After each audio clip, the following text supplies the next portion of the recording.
साथियों, मैं अविनाश शुक्ला आपके लिए संस्कृत विषय के अंतर्गत समास टॉपिक जो है वो लेके आया हूँ। और समास टॉपिक के अंतर्गत मैं आपको अभ्यास प्रश्न बताने जा रहा हूँ। जो अभ्यास प्रश्न आपके रीट लेवल फर्स्ट और सेकंड में समास के प्रश्न किस तरह से आते हैं वो मैं आपको बताने जा रहा हूँ। और उसमें आपके ट्रिक के साथ समास को कैसे पहचानें, शब्द को देखते ही समास को किस तरह से हम पहचान सकते हैं कि इसमें आपका बहुब्री है या अव्ययभाव है या कर्मधारय है, वो मैं आपको साथ साथ प्रश्नों के साथ साथ बताता रहूँगा और आप ध्यान से उसको समझते रहें। तो देखिए, मैं आपको एक बात और कहने जा रहा हूँ कि आप इस वीडियो को पूरी तरह से अच्छी तरह देखें और पूरा देखें, फिर उसके बाद में आप इस वीडियो को अधिक से अधिक शेयर करें और सब्सक्राइब करें, ताकि आपको संस्कृत से संबंधित और भी जो नए टॉपिक आगे होंगे ट्रिक के साथ आपको मिलते रहेंगे। आइए हम चर्चा करते हैं समास के अभ्यास प्रश्नों की, जो रीट में फर्स्ट लेवल, सेकंड लेवल और सीटेट में किस तरह से आते हैं और पूछे जाते हैं, और आप युक्त प्रश्नों को किस तरह से पहचान सकते हैं। तो देखिए, पहला प्रश्न जो है हमारा, चंद्रशेखरः इति पदे समास अस्ति। तो देखिए, चंद्रशेखर हमारा पूछा गया है। चंद्रशेखरः, चंद्र शेखर यानी कि चंद्रशेखर यस्य सह। आप समझ गए होंगे कि यहाँ पर चंद्रमा जो है, चंद्रमा है जिसके सर पर, अर्थात तीसरा पद प्रदान हो रहा है, अन्य तीसरा पद की प्रधानता हो रही है, यानी कि शिव। ठीक है, तो शिव के सर पर चंद्रमा विराजमान है। तो देखिए यहाँ पर हमारा जो समास है, ये इस पद में समास पूछा गया है बहुब्री। तो बहुब्री के बारे में देखिए, मैं आपको बताता हूँ बहुब्री में क्या होता है। अन्य पद प्रधान, ठीक है, यानी कि अन्य पद प्रधान किसमें होता है? बहुब्री समास में। अन्य पदार्थ प्रधान हो, यानी कि अन्य पद प्रधान हो जिसका, वो बहुब्री, यानी कि किसी तीसरे की प्रधानता, यानी तीसरे शब्द का बोध हो। तो यहाँ पर देखिए बहुब्री समास, तो इसमें चंद्रशेखर में हमारा आंसर बहुब्री है, क्योंकि बहुब्री समास के अंतर्गत आपके अधिक से अधिक शूल पाणी, ठीक है, और आपके इसमें पीताम्बर और नीलांबर, चक्रपाणी, ऐसे उदाहरण ईश्वर से संबंधित बहुब्री समास के अंतर्गत आते हैं। समझ आ गया आपको? इसी क्रम में देखते हैं कर्मधारय। कर्मधारय की क्या पहचान? इसमें कर्मधारय क्यों नहीं है? क्योंकि कर्मधारय में आपका क्या होता है, पहला पद विशेषण और दूसरा पद विशेष्य होता है, क्योंकि ये तत्पुरुष समास का एक पार्ट है। आपको मैंने जब समास पढ़ाए थे उस समय बताया गया था कि तत्पुरुष समास के दो भेद होते हैं। कौन से होते हैं? व्याधिकरण तत्पुरुष और समानाधिकरण तत्पुरुष। तो समानाधिकरण तत्पुरुष के अंतर्गत हमारा जो ये कर्मधारय समास आता है, क्या होता है? जिसकी समान विभक्ति हो, यानी कि जिसका जो विग्रह पद, जो आपका समस्त पद और विग्रह पद, आपको मैंने बताया था कि समस्त पद, समास के अंतर्गत समस्त पद होता है, यानी युक्त पद को समस्त पद कहते हैं, और या सामासिक पद भी कहते हैं। और विग्रह, समास विग्रह कहा जाता है, न कि समास विच्छेद, क्योंकि संधि के अंतर्गत विच्छेद शब्द का प्रयोग किया जाता है, समास में विग्रह शब्द का प्रयोग किया जाता है। तो यहाँ पर हमारा समस्त पद और समास विग्रह, ये पद आप ध्यान रखें, इन शब्दों को ध्यान रखें अधिक से अधिक। ठीक है, तो कर्मधारय में क्या होता है? दो पद होंगे, लेकिन दोनों पदों में समान विभक्तियां होंगी, लेकिन पहला पद विशेषण होगा और दूसरा पद विशेष्य होगा। बात समझ आ गया आपको? पहला पद विशेषण और दूसरा पद विशेष्य, यानी कि विशेषण विशेष्य कर्मधारय समास,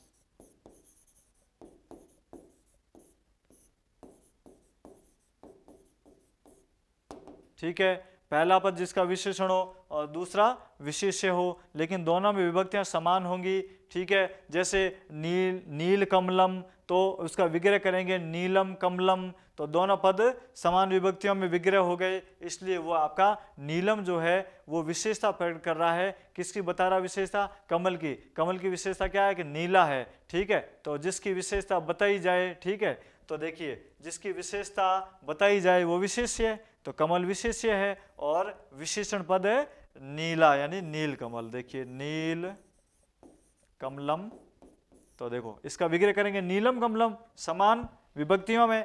अब देखो ये है विशेष्य और ये है विशेषण। आपके एग्जाम में अगर इस तरह से पूछा जाए तो देखिए कर्मधारय समास में इंपॉर्टेंट आपका विशेषण विशेष्य कर्मधारय है, ये आप अधिक पढ़ें, और उपमान उपमेय कर्मधारय है जिसमें यु विग्रह करने के लिए यु का प्रयोग किया जाता है, आप ये ध्यान रखेंगे। तो देखिए यहाँ पर यु का प्रयोग इसमें उपमान उपमेय में जब करेंगे उस समय यु का प्रयोग होगा, और अवधारणा पूर्व पद कर्मधारय के अंतर्गत विग्रह करेंगे तब वहां आपका क्या होगा, एव का प्रयोग किया जाएगा। तो ये आपको मैंने कर्मधारय के बारे में कुछ ट्रिक बता दी है, आप ध्यान रखें। पहला पद अगर विशेषण आ रहा है तो वह आपका विशेषण विशेष्य कर्मधारय है। अगर आपका इव लगा हुआ है, घने इव श्याम है, उपमान उपमेय कर्मधारय है। अगर आपका गुरुदेव आ गया तो गुरु एव देव, वहां पर आपका अवधारणा पूर्व पद कर्मधारय है, यही ध्यान रखना आपका, ठीक है। और उपमान उत्तर पद कर्मधारय क्या होता है, वहां यु पीछे आएगा, जैसे पुरुष व्याघ्र आ गया तो पुरुष है व्याघ्र यु, ये कर्मधारय के बारे में मैंने आपको चर्चा की है, ठीक है। अब मैं आपको बता रहा हूं अव्ययभाव समास। अव्ययभाव समास में क्या होता है, अव्ययभाव में आपका पूर्व पद जो होता है, अव्ययभाव में पूर्व पद प्रधान होता है। क्या होता है, पूर्व पद आपका प्रधान होता है, यानी पूर्व पद की प्रधानता होती है, यानी कि पहला पद आपका अव्यय होगा, दूसरा पद संज्ञा पद होगा, वहां ही पहचान होती है अव्यय भाव समास, ठीक है। तो देखो यहाँ अव्यय नहीं है चंद्रशेखर में तो अव्यय भाव नहीं है, पहला पद विशेषण नहीं है तो कर्मधारय नहीं है, ठीक है। हमारा पहला जो उदाहरण है बहुब्री के अंतर्गत ही आता है। और द्विगु की क्या है पहचान, पहला पद जो होगा ना अपना संख्या पूर्वो द्विगु, यानी कि हमारा जो पहला पद होगा संख्या पूर्वो, ये हमारा सूत्र है इसका, द्विगु, ठीक है। यानी कि पहला पद जो होगा वो हमारा संख्या होगा, संख्यावाची होगा, तो वहां पर द्विगु समास होता है, ठीक है। जैसे त्रिलोकी, ठीक है, और पंचवटी, ऐसे उदाहरण द्विगु के अंतर्गत आते हैं। ये मैंने आपको ये पहचान बता दी है।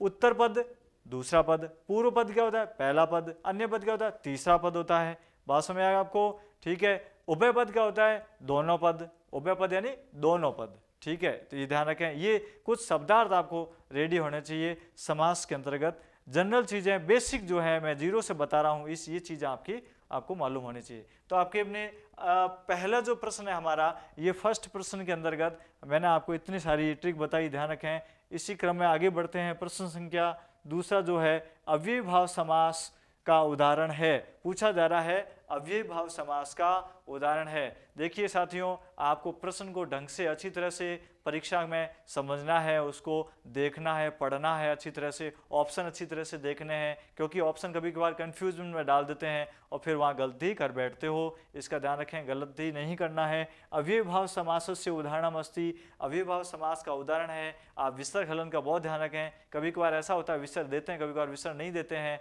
कभी कभार विसर्ग दिया हुआ है वाला सही हो जाता है, आप बिना विसर्ग वाला कर देते हैं। अव्यय भाव, कोई उदाहरण अव्यय भाव का आया, अव्यय भावः लिख दिया, दूसरे ऑप्शन में अव्यय भाव लिख दिया, तो आप कोई भी क्या करेंगे फिर, तो वहाँ आपको विसर्ग का बहुत ध्यान रखना पड़ेगा कि विसर्ग किस में वो सही हो। संस्कृत में विसर्ग और हलन की ही आपकी पहचान है, ध्यान रखें, मुख्य है, विशेष है। तो अव्यय भाव समास का उदाहरण है, देखिए पीताम्बरम, नीलकमलम, यथाशक्ति, त्रिलोकी। मैंने अभी आपको बताया था कि अव्यय भाव जो समास है उसमें पहला पद अव्यय होता है, यानी पूर्व पद की प्रधानता होती है। तो हमारा अव्यय कौन सा है, यथा है, क्योंकि यहाँ पर जो हमारा ये यथा आ रहा है ये अव्यय है। अव्यय भाव समास में स का प्रयोग यथा, प्रति, अनु, प्रत्येकम, अनुरूपम, ठीक है, उपरामम और सचक्रम और यथा योग्यम, इस तरह से आपके बहुत सारे अधिहरी, अधि का प्रयोग हो गया, इस तरह से आपके अव्यय आगे आएंगे, वो अव्यय भाव समास होगा। तो हमारा स सही है, इसमें हमारा श सही है। इसी क्रम में तीसरा प्रश्न देखते हैं, द्विगु समास का उदाहरण है। देखिए साथियों, यहाँ पर क्या कह रहा है प्रश्न हमारा, द्विगु समास का, यानी द्विगु समास जो है उसका हमारा क्या यहाँ पर उदाहरण है, यानी कि संख्यावाची शब्द। तो आगे संख्या हो तो देखिए यहाँ पर 10 आनन में भी संख्या आ रही है, 10 आनानी यस्य स, यहाँ पे तीसरा अर्थ निकल रहा है, यानी अन्य पद प्रदान हो रहा है। तो जिसका अन्य पद प्रदान हो तो बहुब्री होता है, 10 है आनानी यस्य स यानी रावण, तो यहाँ तीसरा पद, तो ये द्विगु समास का उदाहरण नहीं है। आपका द्विगु संज्ञा यानी पहला पद संख्यावाची होगा, ठीक है। तो देखो 10 पात्रम, तो यहाँ पर देखिए ये दोनों पद समान होंगे, क्योंकि आपका समानाधिकरण तत्पुरुष के अंतर्गत द्विगु समास और कर्मधारय समास दो प्रकार हैं। तो यहाँ पर दोनों की जो विभक्तियाँ हैं, दोनों में समान विभक्तियाँ होती हैं, तब इसका विग्रह होता है। तो यहाँ पर 10 पात्रम हमारा उत्तर है,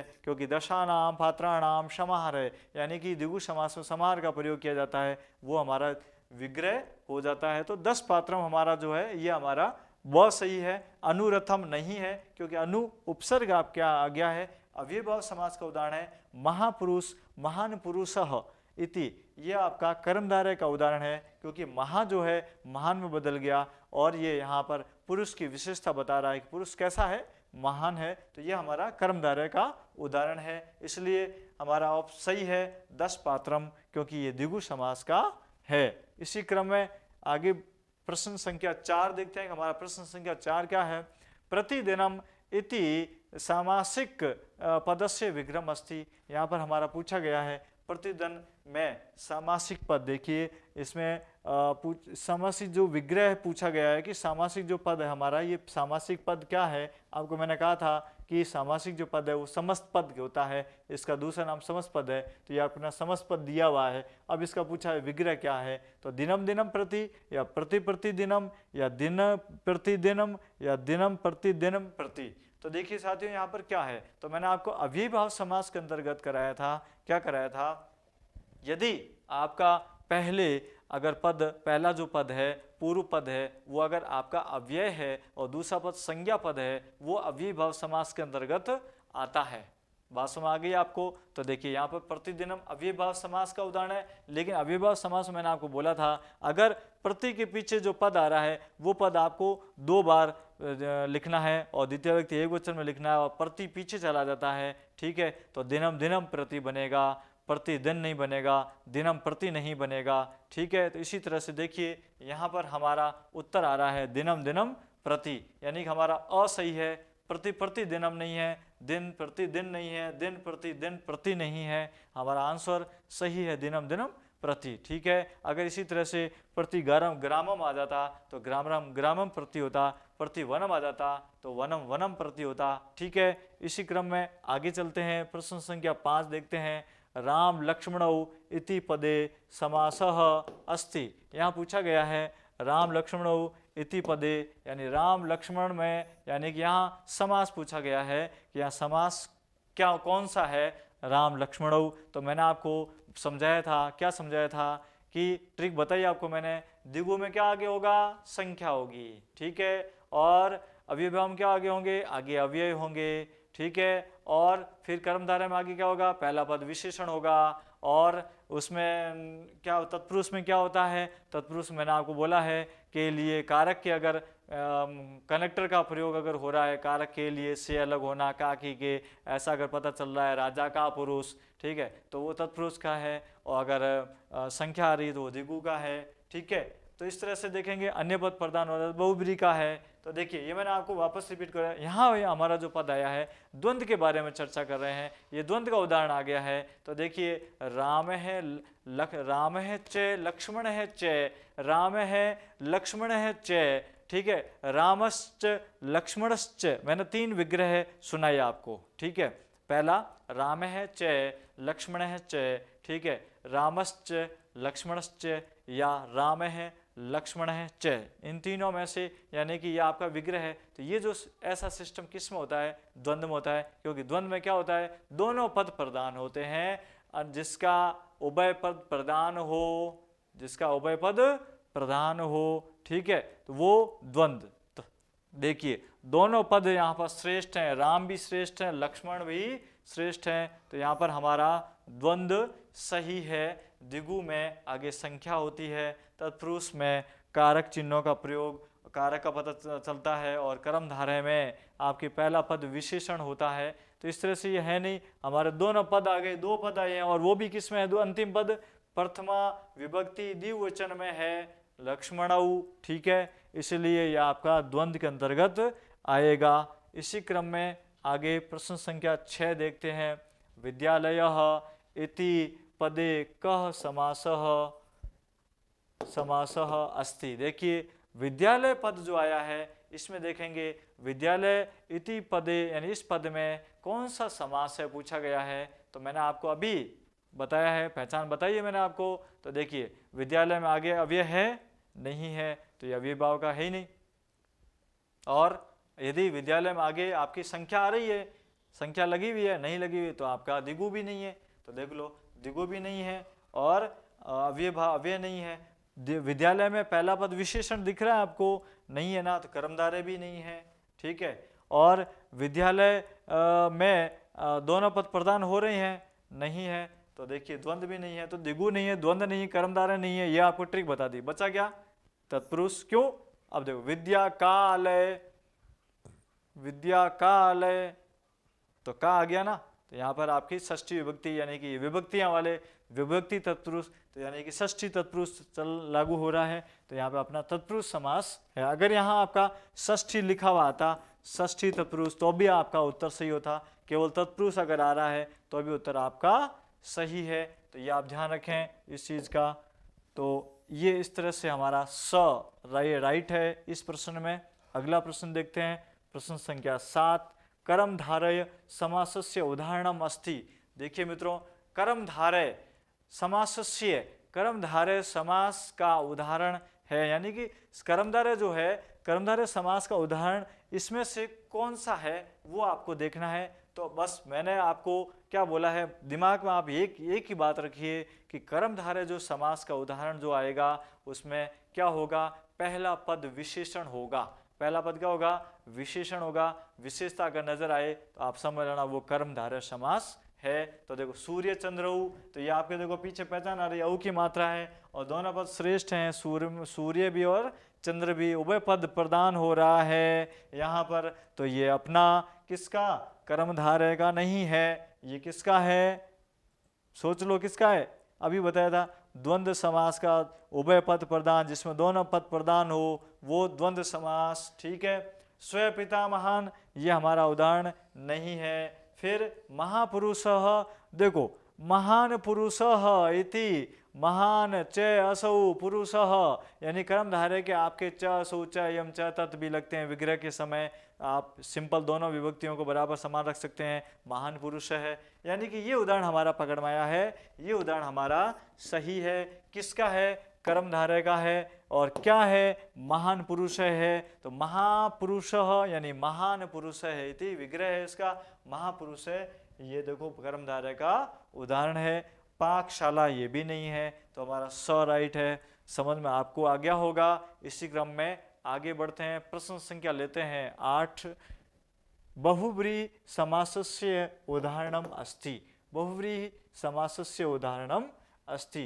तो देखिए यहाँ पर पूछा गया है बहुव्रीहि समासस्य उदाहरणम अस्ति, यानी कि बहुव्रीहि समास का उदाहरण है चतुर्युगम, उपकृष्णम और महापुरुष है प्राप्तोद्गम। उपकृष्णम महापुरुष है प्राप्तोद्गम। देखिए चतुर्युगम, चतुर संख्या आ रही है, यानी कि 4 युगों का समूह। तो यहाँ क्या है? द्विगु समास है। आगे संख्या आए तो समझना द्विगु समास।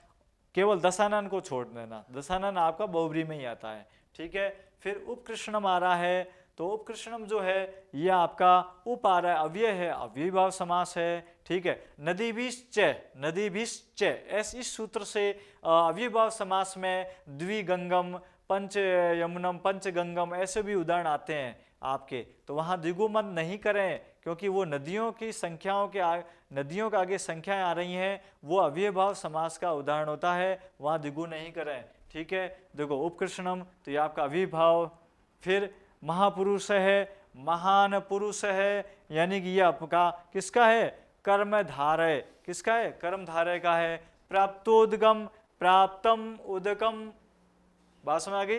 प्राप्तम उद्गम यम सह, ये इसका विग्रह है, प्राप्तम उद्गम यम सह, यानी कि यहाँ पर आपका जो है ये प्राप्तोद्गम, ये आपका बहुव्रीहि का है। किसका है? बहुव्रीहि, क्योंकि बहुव्रीहि में भी आपके प्रकार चलते हैं। क्या चलते हैं? व्याधिकरण बहुव्रीहि, समानाधिकरण बहुव्रीहि, तुल्य योगे बहुव्रीहि, व्यतिरेक बहुव्रीहि, इस तरह से प्रकार चलते हैं। तो आपका प्रप्तो उद्गम उदाहरण है, तो हमारा यहाँ पर प्राप्तम उद्गम यम से, इसका विग्रह भी मैंने बता दिया। अगर इसका आगे विग्रह भी पूछा जाए तो आप प्राप्तम उद्गम यम से बताएंगे। तो ये बहुब्रीहि समास है, यहाँ द सही है। इसी क्रम में आगे चलते हैं, प्रश्न संख्या 9 देखते हैं क्या पूछ रहा है। प्रश्न संख्या 9, चक्रपाणि इति सामासिक पदस्य विग्रह अस्ति। ये हमारा प्रश्न पूछा जा रहा है, चक्रपाणि इति सामासिक पदस्य विग्रह अस्ति। चक्रपाणि का मतलब सामासिक पद है, इसका विग्रह पूछा गया है कि यहाँ इसका विग्रह क्या है। तो चक्रौ यस्य चक्रम पाणि च चक्रम पाणौ यस्य स चक्रम पाणि यथा च, क्या होगा। तो देखिए साथियों, यहाँ पर चक्र पाणि पूछा है, यानी कि चक्र है हाथ में जिसके वह, शूल पाणि शूल है यानी त्रिशूल है हाथ में जिसके वह, यानी कि अन्य पद प्रदान हो रहा है। तीसरा पद कोई निकले वहाँ बहुब्रीहि समास होता है, आपको बता रखा है। तो देखिए यहाँ पर यहाँ क्या करेंगे, चक्रम पाणौ यस्य सह, समानाधिकरण या व्याधिकरण के अंतर्गत क्या है इसमें। तो देखो यहाँ पर चक्रम है, यहाँ पाणौ है, यस्य स, तो यहाँ पर आपका व्याधिकरण के अंतर्गत है ये। तो देखिए देखो यहाँ ये चक्रम पाणौ यस्य स, तो व्याधिकरण में क्या होता है अलग अलग विभक्तियां, और समानाधिकरण में क्या होता है समान विभक्तियां। तो देखिए ये हमारा सही है, क्योंकि चक्रम पाणौ यस्य स, चक्र है हाथ में जिनके वह, ठीक है। तो यहाँ पर ये हमारा स सही है, चक्र पाणि का विग्रह है। इसी क्रम में आगे देखते हैं, प्रश्न संख्या 10 क्या है। अष्टाध्यायी, अष्टाध्यायी पूछा गया है, इति पदे समास है अस्ति। अष्टाध्यायी यहाँ पर पूछा गया, अष्टाध्यायी में पद में समास कौन सा है। तो देखिए मैंने आपको बोला, अगर आगे आपके संख्या आए, संख्या दिख जाती है और किसी समूह का बोध हो, अगर हो रहा है आपका समूह का बोध, तो वहाँ पर आपका कौन सा होगा, द्विगु समास होता है, ठीक है। तो देखिए कर्मधारय है इसमें नहीं है, क्योंकि पहला पद विशेषण नहीं है। द्विगु पहला पद संख्यावाची है, तो द्विगु सही है। बहुब्रीहि, बहुब्रीहि में नहीं है, क्योंकि यहाँ पर बहुब्रीहि में अन्य पद प्रदान नहीं हो रहा है। 8 अध्यायों का समूह, 8 अध्यायों का समूह। अब इसमें तीसरा पद निकल रहा है, नहीं निकल रहा है, तीसरा पद प्रदान हो ही नहीं रहा है, तो इसलिए तीसरे अन्य पद प्रदान नहीं हो रहा है, तीसरे पद की प्रदानता नहीं हो रही है, तो बहुब्रीहि नहीं है। द्वंद्व, दोनों पद श्रेष्ठ, दोनों पद उभय पद प्रदान हो रहा है, इसमें नहीं हो रहा है, क्योंकि जिसमें जिसके दोनों पद की प्रधानता हो वहाँ द्वंद्व होता है। तो यहाँ हमारा क्या बचा, द्विगु, तो हमारा ब सही है यहाँ पर द्विगु समास। इसी क्रम में आगे देखते हैं, प्रश्न संख्या 11 क्या पूछ रहा है हमारा 11वां प्रश्न, धर्माधिकारी पदस्य समास विग्रह अस्ति। प्रश्न पूछ रहा है, धर्माधिकारी पदस्य समास विग्रह अस्ति, यानी कि धर्माधिकारी जो है उस पद का समास विग्रह करो। समास विग्रह क्या है उसका, तो देखते हैं यहाँ पर। धर्माधिकारी में धर्मम अधिकारी या धर्मात अधिकारी या धर्मेण अधिकारी या धर्मस्य अधिकारी, क्या पूछा जा रहा है। यानी कि यहाँ अपन विभक्ति के अनुसार देखते हैं, पहले से लिखते हैं, पहला कर्ता ने, तो धर्म ने अधिकारी गलत है, ऐसे आप अर्थ कर लिया करो। शब्द जैसे आए उसका अर्थ करो और पता चल जाएगा। हाँ, दोनों जिसमें उत्तर पद प्रदान हो, जिसका उत्तर पद प्रदान हो वो तत्पुरुष समास होता है, तो आप उसका अर्थ कर लिया करो, उससे पता चल जाएगा कि वहाँ पर क्या हो सकता है। धर्म ने अधिकारी, धर्म को अधिकारी, धर्म से अधिकारी या धर्म का अधिकारी, धर्म के लिए अधिकारी, तो क्या लागू हो रहा है, तो धर्म का अधिकारी। क्या लागू हो रहा है, धर्म का अधिकारी। इसी तरह से राजपुरुष आ जाए तो राज्ञ है पुरुष है, तो राजा का पुरुष, ठीक है। तो जिसमें उत्तर पद प्रदान हो वो होता है तत्पुरुष समास। तो देखो धर्म का अधिकारी, तो का यानी का की के, ठीक है, किसमें, षष्ठी विभक्ति में, तो यहाँ षष्ठी विभक्ति होगा धर्मस्य, धर्म की षष्ठी राम की तरह बनाएंगे शब्द रूप, ठीक है। राम है तो धर्म है, इस तरह से रामम धर्मम, रामेण धर्मेण, रामाय धर्माय, रामात धर्मात, रामस्य धर्मस्य।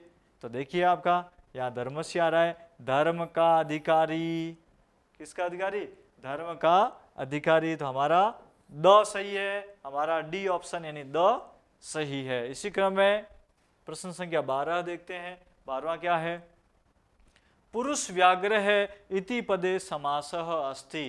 पुरुष व्याघ्रः इति पदे समासः अस्ति, यानी पुरुष व्याघ्र पूछा गया है, इसमें समास पूछा गया है। आपका समास कौन सा है? तो देखिए यहाँ पर दोनों पद श्रेष्ठ नहीं है, दोनों पद प्रधान नहीं है, तो हमारा द्वंद्व नहीं है। आगे संख्या नहीं आई है तो द्विगु नहीं है, तो द्विगु नहीं है, द्वंद्व नहीं है। और पहला पद, इसमें पहला जो पद है अव्यय नहीं है, तो अव्यय भाव भी नहीं है। अब क्या बचा अपना? कर्मधारय बचा, कर्मधारय लगा दो। क्यों? सीधी सी बात है। देखो द्वंद्व, दोनों पद उभय पद प्रधान, दोनों पद प्रधान नहीं है।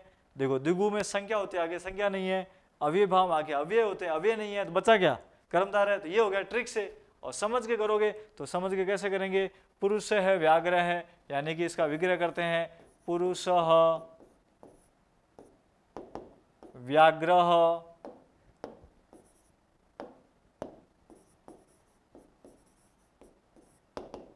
एव। ठीक है साथियों, पुरुष बाघ के समान, पुरुष बाघ के समान, पुरुष बाघ जैसा। ठीक है, तो ये अपना क्या है? उत्तर। क्या है ये? उपमान उत्तर। तो यहाँ पर उत्तर पद कर्मधारय, उपमान उत्तर पद कर्मधारय समास, कर्मधारय समास है ये। ठीक है, अगर यहाँ आ जाए उपमान उपमेय कर्मधारय या उपमान उत्तर पद कर्मधारय या उदाहरण पूर्व पद कर्मधारय या विशेषण विषय पूर्वक कर्मधारय, अगर इस तरह से भी आपका प्रश्न पूछा जा सकता है तो आपको यहाँ पर क्या है? उपमान उत्तर पद, उपमान उत्तर पद कर्मधारय। सही है, खाली कर्मधारय पूछा तो कर्मधारय बताना है, क्योंकि आपका यू लगा है। यू लगा यानी कि जिसकी जिससे, ठीक है, तो जिससे तुलना की जाती है। ठीक है, पुरुष बाघ के समान, पुरुष की बाघ से तुलना की जा रही है। ठीक है, तो जिसकी जिससे तुलना की जाए उसके पीछे विग्रह करते वक्त यू लगा देना, तो वो आपका विग्रह हो जाएगा। ये विग्रह करने की ट्रिक है। ठीक है, जिससे तुलना की जाए तो वहां उसके पीछे यू आ जाएगा। ठीक है, इसी क्रम में आगे बढ़ते हैं। प्रश्न संख्या 13 देखते हैं। पंचवटी इति सामासिक पदस्य विग्रह अस्ति।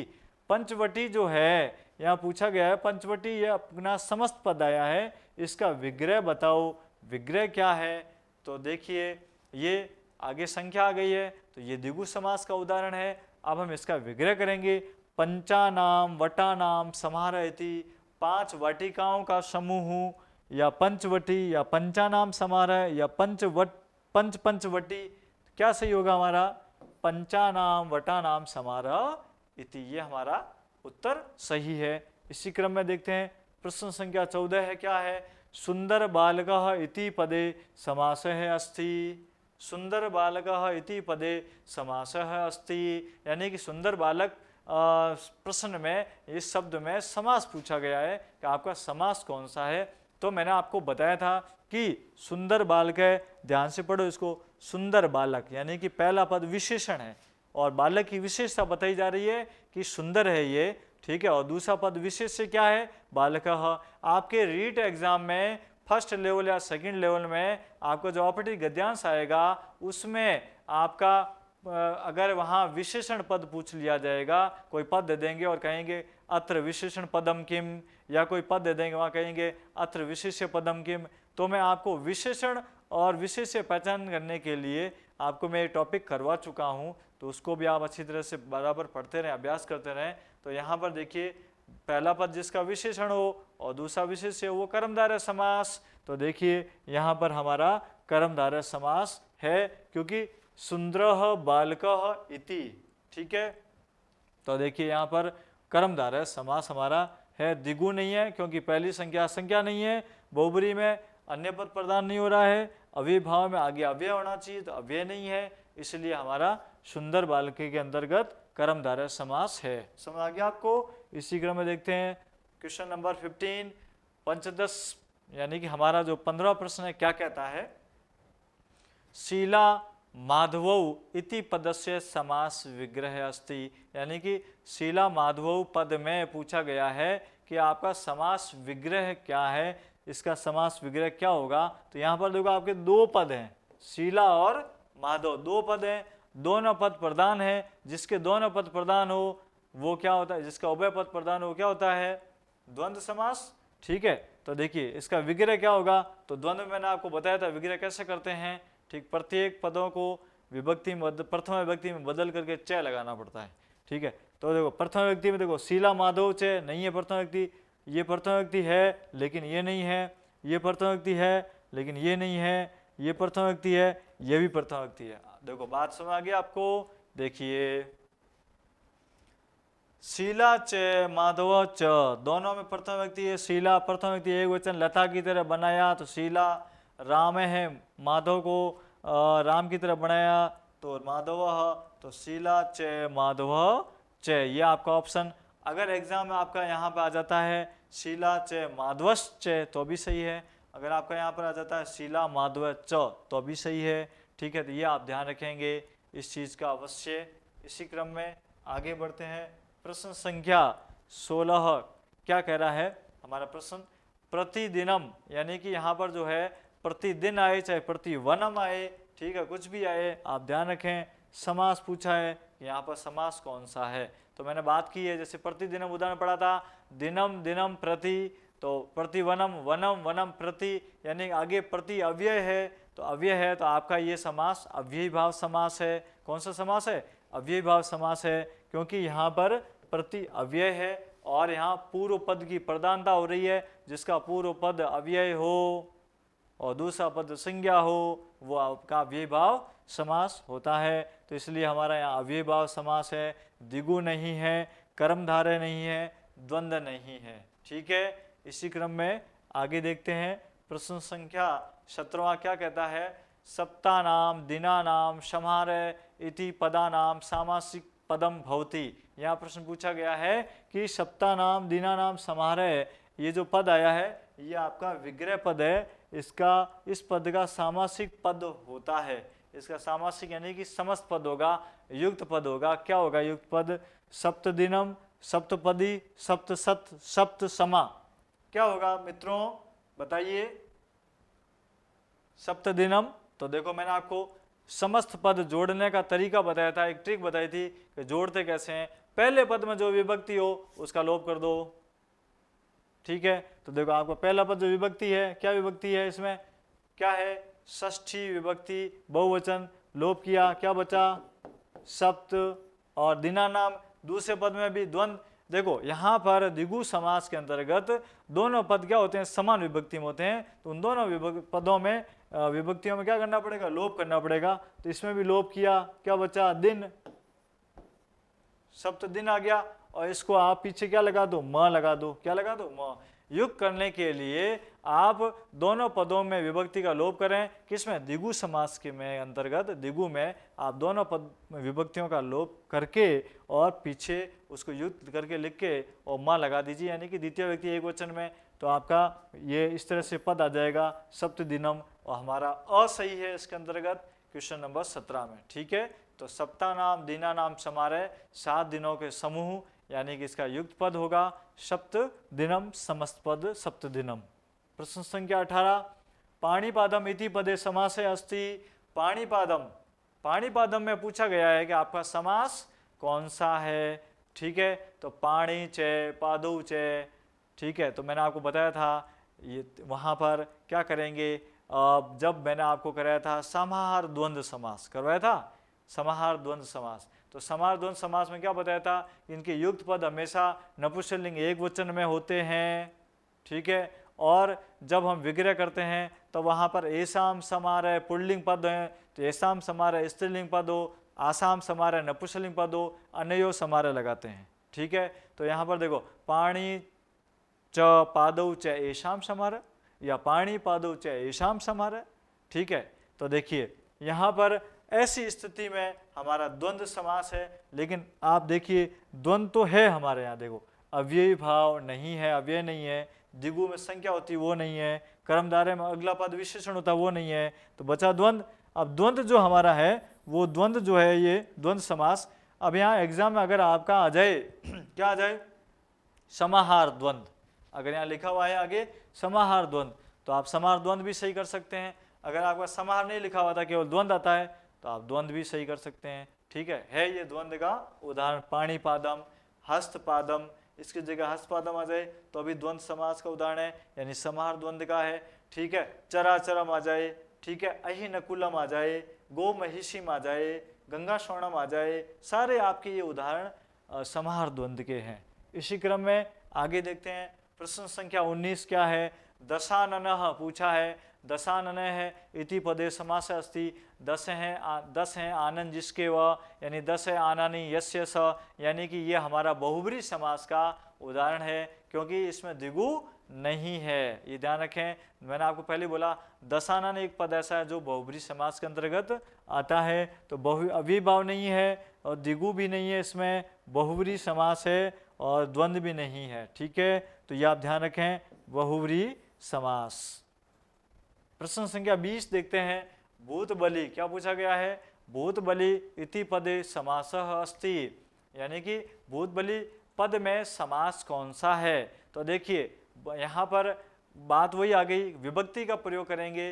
देखो यहाँ अगला पद अव्यय नहीं है, अविभाव नहीं है, अगला पद संख्यावाची नहीं है, तो द्विगु नहीं है हमारा। ठीक है, तो देखिए, और यहाँ पर ऑप्शन क्या पूछे गए हैं, चतुर्थी तत्पुरुष, पंचमी, द्वंद्व और अविभाव। द्वंद्व में दोनों पद श्रेष्ठ, यानी कि उभय पद, जिसके उभय पद प्रधान हो तो दोनों पद श्रेष्ठ नहीं है, द्वंद्व नहीं है। पहला पद अव्यय नहीं है तो अविभाव नहीं है। बचा क्या, चतुर्थी है या पंचमी है, तो हमारा चतुर्थी तत्पुरुष है इसमें। क्यों चतुर्थी तत्पुरुष क्यों है साथियों, क्योंकि भूत बलि का अर्थ करेंगे भूत के लिए बलि, भूत के लिए निकलेगा, संप्रदान चतुर्थी तत्पुरुष, संप्रदान यानी के लिए, भूत के लिए बलि या भूतों के लिए बलि, भूतेभ्य बलि भूतों के लिए बलि, भूताय बलि भूत के लिए बलि। ठीक है, इस तरह से इसका विग्रह मैंने सुनाया आपको, तो यह हमारा असही है, इसमें चतुर्थी तत्पुरुष है। ठीक है, इसी क्रम में देखते हैं प्रश्न संख्या 21, क्या कह रहा है, अनुरूपम इति पदस्य समास विग्रह भवति। अनुरूपम यानी कि पूछा गया है अनुरूप जो पद है हमारा, समस्त पद आया है, इस पद का समास विग्रह क्या होगा। तो देखिए साथियों, इसका समास पद का विग्रह क्या होगा, तो देखते हैं। रूपम शब्द जो है पीछे हमारा क्या है, संज्ञा पद है, और अगला क्या है, अनु, अनु क्या है हमारा, अव्यय पद है। तो अगला पद जब हमारा अनु अव्यय है और दूसरा पद संज्ञा पद रूपम है, तो पहचान तो हो गई कि यहाँ पर अव्ययभाव समास है। लेकिन अव्ययभाव समास को मैंने बदलने के लिए नियम बताए थे कि अगला दूसरा पद हमारा संज्ञा है उसको आगे लाते हैं। और विभक्तियों का ध्यान रखें कि अनु का प्रयोग कौन सी विभक्ति के साथ किया जाता है, यानी कि अनु के पीछे अगर जो संज्ञा पद आएगा वो षष्ठी विभक्ति में बदला जाएगा, उप के पीछे जो संज्ञा पद आएगा वो वहाँ षष्ठी विभक्ति में पद बदला जाएगा। और किसमें, निर लगा हुआ, निर के पीछे अगर निर्मक्षिकम है तो मक्षिका शब्द को षष्ठी विभक्ति में बदला जाएगा। तो यहाँ पर देखो रूप को षष्ठी विभक्ति में बदलेंगे तो रूपस्य होता है कहीं, तो ये रहा आपका रूपस्य। फिर अनु को किस में बदलते हैं, योग्यम में। आपको ये मालूम होना चाहिए कि अनु को किस में बदलेंगे, योग्यम में। उप को किस में बदलेंगे, समीपम में। ठीक है, निर को किस में बदलेंगे, अभाव में। और अनु को एक और बदलते हैं किसमें, पश्चात में। अनु को दो शब्दों, पद के अनुसार, अगर आपका रूप पद है तो रूप के योग्य, अनु पदम आ गया तो पदस्य योग्यम, पद के योग्य। ठीक है, अगर आपका वहाँ पर अनुरथम आ गया तो वहाँ पर आपका योग्य नहीं लगेगा, रथस्य पश्चात लगेगा, क्योंकि पश्चात और योग्यम दोनों में, अनु को इन दोनों में से किसी एक बदलते हैं लेकिन शब्द के अनुसार। ठीक है, तो देखो रूपस्य योग्यम हमारा सही है, रूप के योग्य। प्रश्न संख्या 22 देखते हैं, रक्त कमलम इति पदे समास है अस्ति। रक्त कमलम पूछा गया है, इस पद में समास कौन सा है, रक्त कमलम। तो देखिए साथियों, यहाँ पहला पद जो है वो विशेषण है और दूसरा पद है विशेष्य। तो मैंने आपको कहा है कि जिसका पहला पद विशेषण हो दूसरा पद विशेष्य हो, वो कौन सा समास, कर्मधारय समास। द्वंद्व में द्वंद्व है नहीं क्योंकि दोनों पद श्रेष्ठ नहीं है। द्विगु पहला पद संख्या नहीं है। अविभाव पहला पद जिसका अव्यय नहीं है, तो बचा क्या हमारा कर्मधारय समास बचा। तो इसमें रक्त कमलम में कर्मधारय हमारा समास है, क्योंकि रक्तम कमलम इति, इसका विग्रह करेंगे तो दोनों पद समान विभक्ति में होंगे, तो क्या होंगे, रक्तम कमलम इति। ठीक है, और आप दूसरे टाइप से भी इसका विग्रह कर सकते हैं, रक्तम च तत्कमलम, रक्तम च तत्कमलम, इस तरह से भी आप विग्रह इसका कर सकते हैं। कर्मधारय समास का उदाहरण है हमारा स ऑप्शन सही है। इसी क्रम में आगे देखते हैं, प्रश्न संख्या 23 क्या है, चोर भयम इति पदे समास है अस्ति। चोर भयम यानी कि इस चोर भयम पद में समास पूछा गया है, विग्रह नहीं पूछा है, ठीक है। तो समास पूछा है, समास कौन सा है, तो देखिए मैंने आपको बोला है, पहचान बताई, द्वंद्व है। तो द्वंद्व देखो, दोनों पद श्रेष्ठ हैं, यानी कि दोनों पद की प्रधानता हो रही है, नहीं तो द्वंद्व नहीं है। द्विगु यानी पहला पद संख्यावाची है, दिख रहा है, नहीं दिखा तो द्विगु भी नहीं है। पंचमी तत्पुरुष क्यों पूछा है इसने, तो शायद पंचमी तत्पुरुष हो सकता है कि चोराद भयम, चोर से भय, इसका विग्रह क्या होता है, चोराद भयम, चोर से भय, तो से कनेक्टर आ गया, यानी विभक्ति कारक, कर्ता ने कर्म को करण से संवर्धान के लिए, तो करण से द्वारा के द्वारा होता है संवर्धान के लिए, अपादान से अलग होना, चोर से भय यानी कि बीत्रार्थ अर्थम, यानी कि अपनी सुरक्षा करने के लिए, या भय डर रहा है कोई व्यक्ति तो वो दूर हो रहा है। बालक सिंहात विवेती, बालक शेर से डर रहा है तो वो दूर हो रहा है, पास में जा रहा है, दूर हो रहा है। तो कहीं से अपन अलग होते हैं वहाँ पंचमी का प्रयोग किया जाता है, तो वो पंचमी तत्पुरुष समास का उदाहरण ये हमारा है, चोरात भयम, चोर से भय। पंचमी तत्पुरुष हमारा सही है, अविभाव नहीं सही है, तो हमारा स सही है इसका उत्तर। इसी क्रम में देखते हैं प्रश्न संख्या 24, क्या कह रहा है, सचक्रम इति पदे समासः अस्ति, सचक्रम इति पदे समासः अस्ति। तो देखिए सचक्रम इति पदे समासः अस्ति, तो यहाँ पर आपका मैंने आपको पहले बताया था, आगे अव्यय हो वो अव्ययभाव समास, तो यहाँ क्या आ रहा है, पहला अव्यय है, द्वंद्व इसमें है नहीं, कर्मधारय है नहीं और तत्पुरुष है नहीं, तो अव्ययभाव समास है इसमें, क्योंकि स जो है हमारा अव्यय है, तो इसको चक्रम का आगे लाएंगे तृतीय व्यक्ति में बदला जाएगा, क्योंकि जिसका आगे स अव्यय हो, आगे स लगा हो, वो दूसरा पद तृतीय व्यक्ति में बदला जाएगा, तो चक्रेण हो जाएगा, और स को बदलते हैं सह, चक्रेण सह या चक्रेण सहितम या चक्रेण युगपद, इसके इतने सारे विग्रह होते हैं, ठीक है। इसी क्रम में 25वां देखते हैं। 25वां प्रश्न हमारा क्या कह रहा है, दीर्घ रज्जु पद में समास है, यानी कि दीर्घ रज्जु इति पदे समास है अस्ति, तो दीर्घ रज्जु में कौन सा आपका समास है, तो देखते हैं, द्वंद्व नहीं है, क्योंकि द्वंद्व में दोनों पद उभय पद प्रधान होते हैं, तो दोनों पद श्रेष्ठ नहीं है। फिर कर्मधारय, कर्मधारय, फिर बहुब्री, बहुब्री नहीं है, कर्मधारय को छोड़ते हैं एक मिनट के लिए, बहुब्री, बहुब्री नहीं है, क्योंकि अन्य पद की प्रधानता नहीं हो रही है। अविभाव, पहला पद अव्यय दिख रहा है आपको, नहीं है दीर्घ रज्जु में, दीर्घ यानी लंबा, तो यानी कि आपका समझ लो पहला पद विशेषण है और दूसरा पद रज्जु विशेष्य है, तो दीर्घ यहाँ पर विशेषण पद है, तो ये कंडीशन किसकी है, कर्मधारय समास की है, क्योंकि कर्मधारय समास की पहचान क्या है, पहला पद विशेषण होगा, तो वो हमारा कर्मधारय समास, तो यहाँ पर हमारा ब सही है। अगला प्रश्न, प्रश्न संख्या 26 क्या कह रहा है, क्या कह रहा है, चरम च अचरम च इति पदानाम सामासिक पदम भवति, ठीक है, क्या पूछ रहा है, चरम च अचरम च इति पदानाम सामासिक पदम भवति। तो देखिए अब यहाँ सामासिक पद पूछा है, यानी कि युक्त पद, समस्त पद करो इसका, तो मैंने आपको बताया था किसके अंतर्गत था, समाहार द्वंद्व, समाहार लगा हुआ है, ठीक है। अब देखो यहाँ पर अगर आपका समाहार लगा हुआ अगर आए तो आपका समाहार द्वंद्व समास है, अगर समाहार नहीं लगा हुआ आ रहा है, चरम च अचरम च ही है, ठीक है, तो अब तब आप करेंगे चर चर या चराचरम या चराचरेशु या चरश्च, क्या होगा, तो देखो चरम च अचरम च, तो चर और अचरम, तो देखो आ यहाँ पे संधि टाइप हो गया, तो चराचरम हमारा सही है, ब ऑप्शन हमारा सही है। प्रश्न संख्या 27 देखते हैं, माता च पिता च इति पदानाम सामासिक पदम भवति, माता च पिता च, इस पद को क्या करें, समस्त पद करें, समस्त यानी क्या होगा इसका, तो देखिए मैंने आपको बताया था द्वंद्व समास के अंतर्गत ये उदाहरण किसका है, द्वंद्व का है, इसमें समास कौन सा है, द्वंद्व, क्योंकि द्वंद्व की पहचान है, विग्रह पद से कैसे पहचानेंगे, च लगे हुए आएंगे, च लगे हुए आएंगे, समझ लेना आप, द्वंद्व समास है वो, ठीक है। अब उभय पद प्रधान, यानी इनके दोनों पद प्रधान है, माता पिता दोनों पद श्रेष्ठ हैं, ठीक है। तो अब यहाँ पर मैंने आपको बोला युक्त करने के तरीका आपको समझाया था, पहला पद और दूसरा पद, यानी कि जब दो पद आए, जब दो पद हों तो दूसरे पद को प्रथमा विभक्ति द्विवचन में बदलना होगा जब युक्त करेंगे। तो देखो च का लोप किया, माता और पिता की, अब पितृ शब्दरूप आपको लर्न होने चाहिए, शब्दरूप जब तक आप याद नहीं करेंगे तो आप समास, वाच्य और कारक आगे की व्याकरण नहीं कर पाएंगे, क्योंकि शब्दरूप धातुरूप जो है ये व्याकरण के आधार हैं। तो देखिए यहाँ पर पितृ शब्द रूप प्रथम व्यक्ति द्विवचन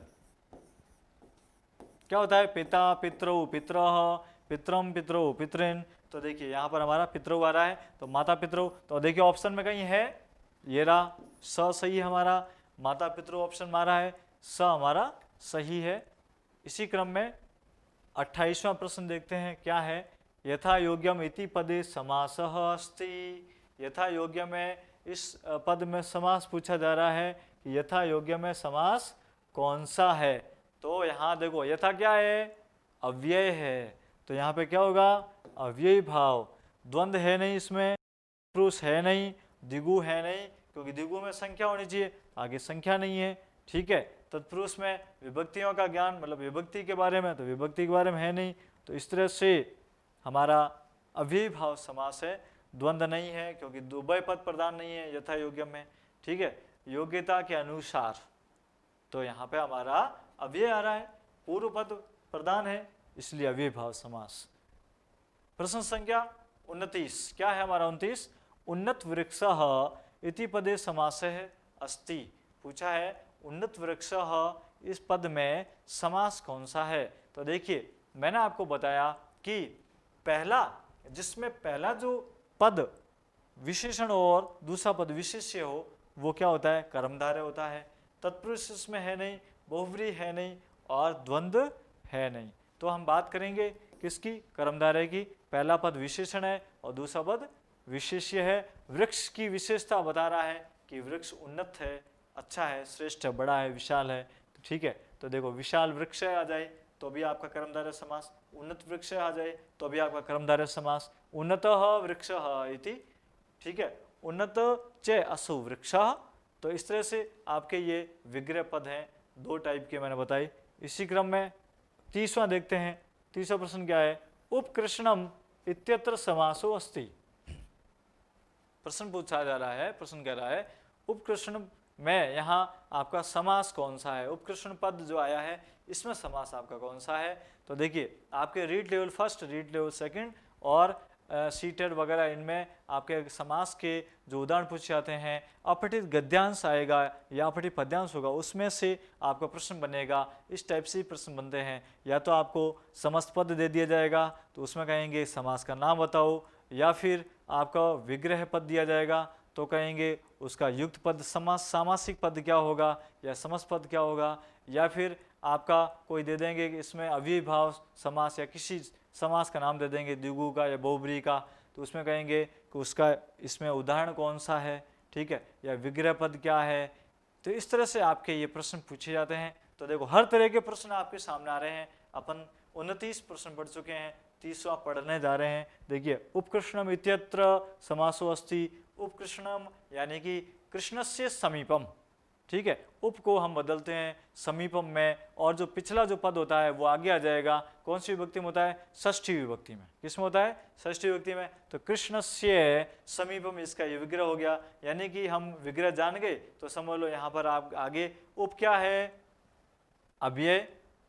तो केवल समास है नहीं, तत्पुरुष है नहीं, क्योंकि विभक्ति का ज्ञान है नहीं, इसमें विभक्ति का हो नहीं रहा है, बहुव्रीहि है नहीं, अन्य पद प्रदान हो नहीं रहा है, हमारा अव्ययी भाव ही है। तो अव्यय भाव सही है, द सही है, क्योंकि हमारा आगे अव्यय आ रहा है, क्या है, उप। ठीक है, तो ये हमारा उप अव्यय, यानी कि पूर्व पद प्रधान। ठीक है, पूर्व पद प्रधान है, इसलिए हमारा अव्ययी भाव समास है। 31वां प्रश्न क्या है, 31वां प्रश्न क्या कह रहा है, पंचगंगम पदे समासः अस्ति। पंचगंगम, तो ये नदीभिश्च सूत्र से मैंने आपको बता रहा हूँ। नदीभिश्च सूत्र अपन ने पढ़ा था अव्ययी भाव समास में, तो वहाँ पे कहा था, मैंने बोला था कि अगर नदियों के आगे अगर संख्या दे रखी है, कोई नदियाँ हैं और नदियों के आगे संख्या दे रखी है, अगर नदियों का बारे में संख्याओं का बोध हो रहा है कि इतनी नदियाँ हैं, 5 नदियों का समूह, तो इस तरह से यहाँ पर आपका द्विगु नहीं करें, वहाँ अव्ययी भाव होगा। ठीक है, तो द्विगु में गंगम, गंगा यमुना, उनके आगे नदियों के आगे आपकी जो संख्या आएगी वो द्विगु में नहीं होगी, केवल अव्ययी भाव समास में होगी। तो यहाँ पे हमारा अव्ययी भाव समास है, बहुव्रीहि नहीं है, कर्मधारय नहीं है। ठीक है, इसी क्रम में आगे देखते हैं। प्रश्न संख्या 32 क्या है? अक्ष सौंडः इत्यस्य लौकिक विग्रह अस्ति। यहाँ पूछा गया है अक्ष सौंडः, यानी कि इसमें लौकिक विग्रह क्या है? ठीक है, अक्ष सौंडः, तो लौकिक विग्रह पूछा गया है। अक्षाणाम सौंडः या अक्षेषु सौंडः, अक्षय सौंडः और अक्षेभ्य सौंडः। हमारा वर्तमान समय में अधिकांशतः लौकिक विग्रह पूछा जाता है प्रश्नों के अंतर्गत। तो देखेंगे यहाँ पर, ये देखिए यहाँ विभक्ति का ध्यान रखेंगे, दोनों पद श्रेष्ठ नहीं है तो हमारा यहाँ पर तत्पुरुष नहीं, तत्पुरुष दोनों उभय पद किसमें होता है? द्वंद्व, तो हमारा यहाँ पर द्वंद्व नहीं है। और अक्ष यहाँ हमारा अव्यय नहीं है अक्ष, ठीक है, तो अव्यय भाव नहीं है। अक्ष हमारा विशेषण नहीं है तो कर्मधारय नहीं है, यहाँ पर संख्या नहीं है तो द्विगु नहीं है। तो इस तरह से अक्ष जो है हमारा विभक्ति में कन्वर्ट करेंगे, सप्तमी विभक्ति बहुवचन अक्षेषु, तो अक्षेषु, तो देखो अक्षेषु सौंडः, तो देखिए ये अक्षेषु सौंडः, ये सप्तमी विभक्ति, तो यानी कि हमारा तत्पुरुष के अंतर्गत आ रहा है, सप्तमी तत्पुरुष के अंतर्गत उदाहरण है अक्षेषु सौंडः। अक्षराणाम सौंड नहीं है, अक्षय नहीं है, अक्षेभ्य नहीं है, तो यानी कि हमारे ये जो विग्रह पद दे रखे हैं ये तत्पुरुष के ही हैं, के अंतर्गत हैं, लेकिन ये हमारा बहुत सही है अक्षेषु सौंडः। ठीक है, तो देखें आंखों पर भौएं। नेक्स्ट है प्रश्न संख्या 33, कुराजा पूछा गया है। कुराजा इत्यस्य का समास विग्रह, यानी कि कुराजा पद में समास विग्रह क्या होगा? तो इसका समास विग्रह क्या है? तो मैंने आपको पहले भी बोला था कि अगर आपका कुपद पुल्लिंग आगे कुपद आता है तो कु को बदलते हैं कुत्सित में, पुल्लिंग आगे कु आ रहा है कुत्सित में। अगर आपका पीछे स्त्रीलिंग पद हो, कु के पीछे स्त्रीलिंग पद हो तो हम कु को बदलेंगे कुत्सिता में। ठीक है, तो ये जो है हमारा है, ये हमारा है पुल्लिंग और ये है हमारा स्त्रीलिंग। और कु के पीछे अगर आपका नपुंसकलिंग पद हो तो हम बदलेंगे कुत्सितम में। किसमें बदलेंगे? कुत्सितम में। ठीक है, तो ये ध्यान रखें साथियों, ये यहां पर हमारा कुत्सितम, ये नपुंसकलिंग पद, तो कु है ना 3 लिंगों में बदल जाता है। ठीक है, तो देखो पुल्लिंग आए तो कुत्सित है, स्त्रीलिंग आए तो कुत्सिता और नपुंसकलिंग आए तो कुत्सितम। जैसे यहाँ पर आपका आया कुपुत्री, तो यहाँ पर क्या करेंगे? कुत्सिता पुत्री विग्रह हो गया। यहाँ अगर आपका आ गया कुरा फलम तो कुत्सित फलम, तो कुत्सितम फलम, यहाँ नपुंसकलिंग है कुत्सितम फलम। कु राजा, राजा पुल्लिंग है, कुत्सित है राजा, तो हमारा ऑप्शन आ गया सामने, दिख गया। ये ट्रिक है आपकी, ये बस कुछ थोड़ी चीजें ध्यान रखें, इससे पता चल जाएगा आपको कि यहाँ पर क्या होगा। तो देखो कु राजा, कु को बदला कुत्सित में, कुत्सित है राजा। ठीक है, तो यह हमारा विग्रह है। और इसमें अगर समास पूछ लिया जाए कौन सा समास है, तो देखिए पहला पद हमारा क्या है? ये विशेषण पद है। ठीक है, बुरा राजा, कु यानी बुरा। ठीक है, तो इस तरह से ये विशेषण पद है, तो यानी कि कर्मधारय समास है। कौन सा समास है? कर्मधारय समास है। इसी क्रम में नंबर 34 यानी कि 34वां प्रश्न पढ़ते हैं। क्या है? विशेष्य विशेषण भाव, तो देखिए विशेष्य पूछा है, विशेषण पूछा है, भाव समास प्रसिद्धम नाम है किम। ठीक है, तो विशेषण विशेष्य भाव समास प्रसिद्ध नाम किम, तो समास का जिसमें विशेषण विशेष्य, मैंने अभी आपको लगातार प्रश्न पढ़ा रहा हूँ तो प्रश्न समझा भी रहा हूँ, उसके साथ साथ मैं आपको ट्रिक भी बता रहा हूँ। तो मैंने आपकी कर्मधारय की पहचान बताई, जिसका पद पहला विशेषण हो दूसरा विशेष्य हो, तो यानी कि वो कर्मधारय। तो देखो विशेष्य विशेषणम भाव समास का प्रसिद्ध नाम क्या है? द्विगु है विशेष्य विशेषण का।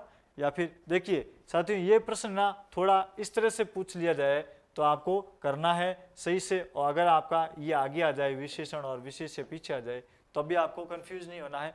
विशेषण विशेष्य या विशेष्य विशेषण, तो आपको ये किसके अंतर्गत आते हैं? द्विगु में, द्वंद्व में, अविभाव में, कर्मधारय में। तो सीधी सी बात है, विशेषण विशेष्य कर्मधारय समास, तो कर्मधारय के अंतर्गत आएंगे तो हमारा सही है। अगला देखते हैं प्रश्न संख्या 35 क्या है?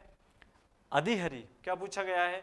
अधिहरि, अधिहरि इत्यस्य अलौकिक विग्रह पूछा है। अब हमारा ये प्रश्न आया है अधिहरि का अलौकिक विग्रह क्या होता है।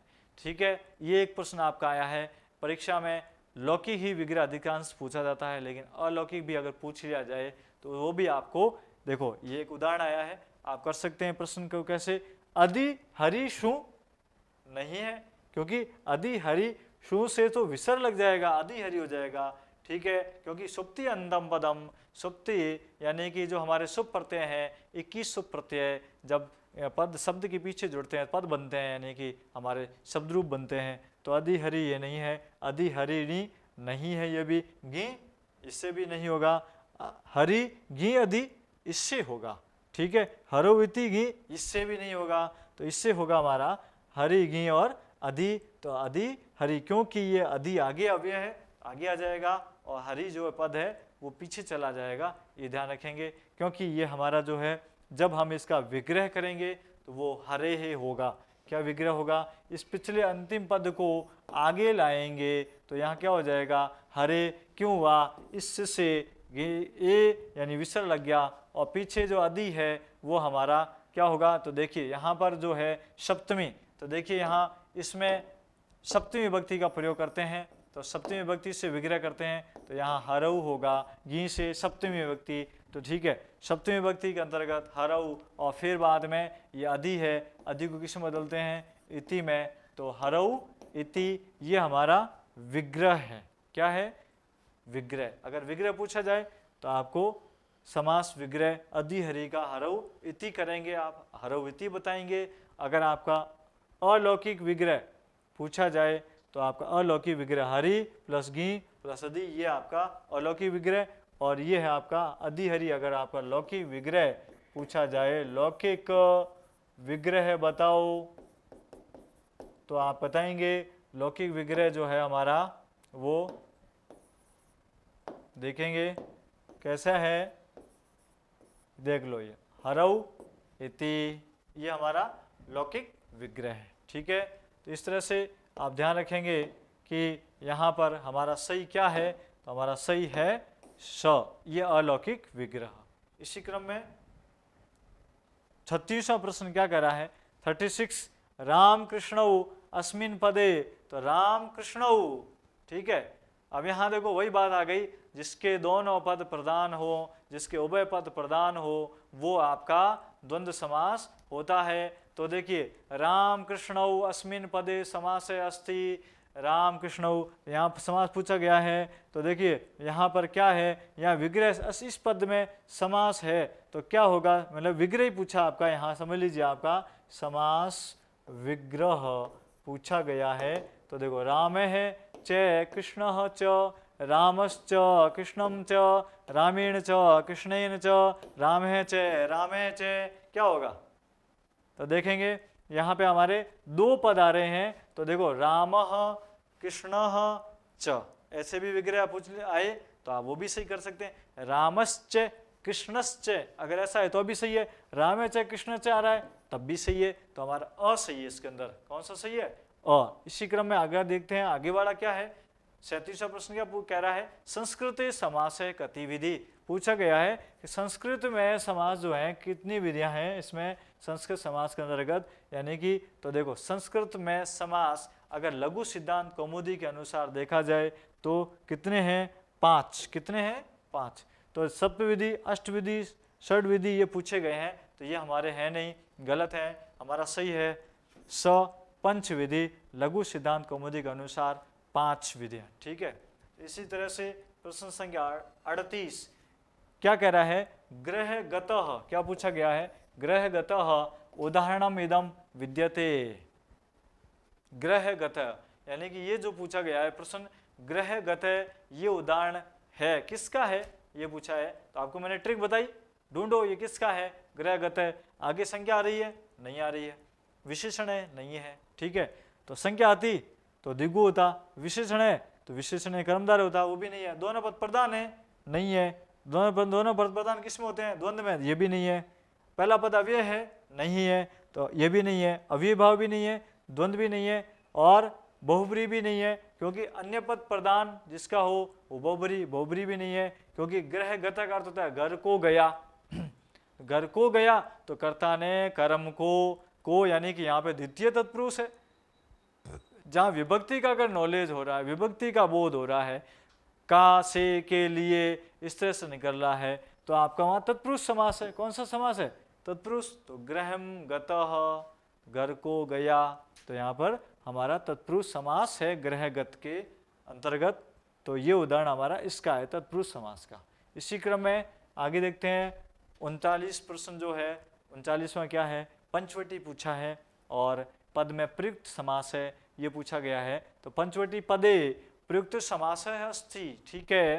तो देखते हैं, पदे प्रयुक्तम समास अस्ति, समास है, कर्मधारय है या फिर व्याधिकरण बहुब्री है या फिर द्वंद्व है या द्विगु है। तो आपको मैंने पहले बोला है कि आगे संख्या अगर दिख जाए आपको तो वहाँ पर कौन सा समास होता है? संख्या पूर्वो द्विगु। तो इसमें हमारा उत्तर है द्विगु समास। 40वां प्रश्न क्या है हमारा? 40वां पीताम्बरम पद में समास, यानी कि पीताम्बरम पदे समासः अस्ति। प्रश्न आपका संस्कृत में आएगा, ठीक है। तो आपको प्रश्न संस्कृत में ही ढंग से समझना है। तो देखिए, द्वंद्व नहीं, बहुब्री नहीं, ठीक है। तो ये हमारा नहीं, ये नहीं, क्योंकि पीतम अंबरम, तो देखो पीतम अंबरम अविभाव, देखिए हमारा यहाँ पर, देखिए साथियों, यहाँ जो है हमारा ये समास जो है बहुब्री के अंतर्गत करेंगे, क्योंकि यहाँ पे जो है हमारा ये पीतम अंबरम, पीले हैं वस्त्र जिसके वह, पीतम अंबरम यस्य सह, पीले हैं वस्त्र जिसके वह, तो बहुब्री में ही आएगा, क्योंकि यहाँ पर तीसरा पद प्रदान हो रहा है, यानी कि विष्णु पीले वस्त्र हैं जिसके वह, ठीक है। तो यहाँ पर हमारा बहुब्री समास है, द्वंद्व नहीं है। द्वंद्व में क्या है? दोनों पद प्रदान होते हैं, वो है नहीं। अव्यय भाव में अव्यय दिया हुआ नहीं है। द्विगु में आगे संख्या दी नहीं है, तो यानी कि हमारे ये नहीं है, ये नहीं है और ये नहीं है, क्या है? वह सही हमारा बहुब्री समास। देखिए साथियों, यहाँ पर अगर आपका बहुब्री नहीं अगर के कर्मधारय अगर आता तो आपका कर्मधारय भी इसका समास होता, क्योंकि पीताम्बर कर्मधारय में भी जाता है। पहला पद विशेषण है, पीतम अम्बरम इति, ठीक है। तो अगर आप कर्मधारय अगर यहाँ पूछते इसकी जगह तो आप कर्मधारय सही करते। बहुब्री पूछा है तो बहुब्री, क्योंकि ये उदाहरण बहुब्री का भी है और कर्मधारय का भी है, ठीक है। इसी क्रम में 41वां देखते हैं प्रश्न, क्या है? हरित्रातः, क्या पूछा है? हरित्रातः पदस्य समासः विग्रह अस्ति, यानी कि इसका समास विग्रह क्या है? हरित्रात का, ठीक है। तो देखिए यहाँ पर हरौत्रात, तो ये है नहीं, हरिमत्रात ये भी नहीं है, हरिणात्रात ये है, हरित्रात ये नहीं है, क्योंकि हरि से रक्षा, ठीक है।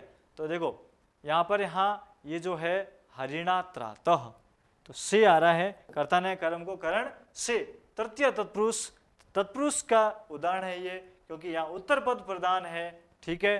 तो इसलिए हरिणात्रात इसका तृतीय तत्पुरुष के अंतर्गत उत्तर होगा, स सही है। इसी क्रम में अगला देखते हैं 42वां प्रश्न, घनश्याम, यानी कि घनश्याम पदे, ठीक है, समास है अस्ति।